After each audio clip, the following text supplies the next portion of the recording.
ঈদ যাত্রায় নৌপথে অতিরিক্ত ভাড়া নিলে সেই লঞ্চের রুট পারমিট বাতিল করা হবে বলে কঠোর হুঁশিয়ারি দিয়েছেন নৌপরিবহন উপদেষ্টা অবসরপ্রাপ্ত brigadier general M Sakhawat Hossain. সচিবালয়ে আসন্ন ঈদে নৌপথের নিরাপত্তা সংক্রান্ত বৈঠক শেষে সাংবাদিকদের এ কথা জানান তিনি। এ সময় 15 রমজানের পর থেকে গুলিস্তান থেকে সদরঘাট পর্যন্ত রাস্তা যানজট মুক্ত রাখারও নির্দেশনা দেন নৌপরিবহন উপদেষ্টা। বিস্তারিত দেখুন নূর মোহাম্মদ ভুঁইয়ার রিপোর্টে। ঈদ যাত্রায় নৌপথে নির্বিঘ্ন করতে প্রতিবারেই বিআরডব্লিউটিএ ও আইনশৃঙ্খলা বাহিনীর অংশীজনদের নিয়ে কয়েক দফা বৈঠক করে নৌপরিবহন মন্ত্রণালয়। এসব বৈঠকে প্রত্যয় ব্যক্ত করা হয় কোনোভাবেই দুর্ভোগে পড়বে না যাত্রী, কিন্তু বাস্তবে এসবের তেমন কিছুই ঘটে না। তবে এবার অন্তর্বর্তী সরকারের দায়িত্ব নেওয়ার পর এ সরকারের কাঁধে এটি প্রথম ঈদ। এবার কি ফুটবে সেই আশার আলো? নৌপথে ঈদযাত্রা নিরাপদ করতে এরই মধ্যে সচিবালয়ে লঞ্চ মালিক এবং আইনশৃঙ্খলা বাহিনীর সাথে বৈঠকে বসেন নৌপরিবহন উপদেষ্টা এম সাখাওয়াত হোসেন। বৈঠক শেষে নানা নির্দেশনা দেন তিনি। জানান, ঈদযাত্রায় নৌপথে অতিরিক্ত ভাড়া নিলে সেই লঞ্চের রুট পারমিট বাতিল করা হবে।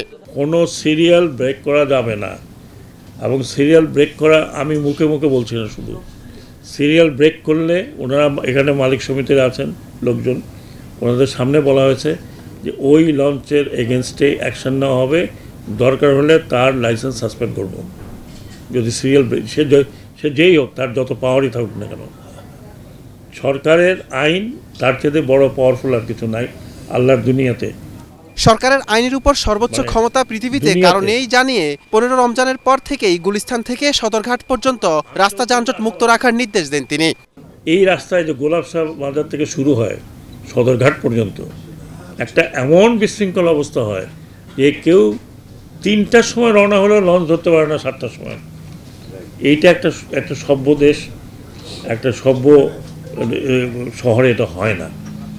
কেউ কিছু করতে যদি না পারে, আমি এই অন্তত এই কটা দিনের জন্য বলছি, বাস মালিক যারা সমিতি আছেন, বাস মালিক, আমি অনুরোধ করব যাতে এটা আপনারা মেনে চলেন, অন্তত এই জায়গাটাকে খালি রাখবেন। এছাড়া সুনির্দিষ্ট কোনো কারণ ছাড়া অহেতুক লঞ্চে তল্লাশি না করতে আইনশৃঙ্খলার প্রতি আহ্বান জানান নৌপরিবহন উপদেষ্টা। I will take a train. Noor Mohammad Bhuiyan, Asian Television, Dhaka.